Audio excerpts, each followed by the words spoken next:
పిత పుత్ర పవిత్రాత్మ నామమున ఆమేన్. ఈరోజు జూన్ 3వ తారీఖు.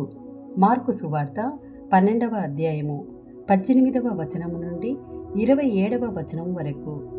అప్పుడు పునరుత్థానమును అంగీకరింపని సద్దెకయ్యులు కొందరు యేసు వద్దకు వచ్చి, బోధకుడా, ఒకడు సంతానము లేక మరణించిన ఎడల అతని భార్యను అతని సోదరుడు వివాహమాడి అతనికి సంతానము కలగచేయవలెనని మోషే ఆజ్ఞాపించెను కదా.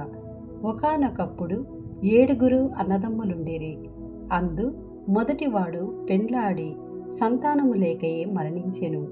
రెండవవాడు ఆ వితంతువును వివాహమాడెను, కాని అతడును సంతానము లేకయే మరణించెను. మూడవ వానికిని ఆ గతియే పట్టెను. అట్లే 7 సంభవించెను.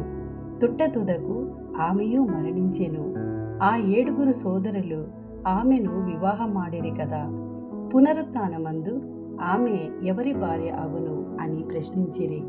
అందుకు యేసు, మీరు లేఖనములను దేవుని శక్తిని ఎరుగక పొరబడుచున్నారు.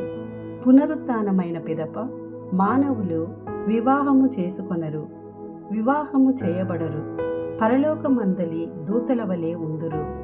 నేనే అబ్రహాము దేవుడను, ఈసాకు దేవుడను, యాకోబు దేవుడను అని మండుచున్న పొద నుండి దేవుడు పలికిన దానిని మోషే గ్రంథమందు మీరు చదవలేదా? ఇది మృతుల పునరుత్థాన ప్రస్తాపన కాదా?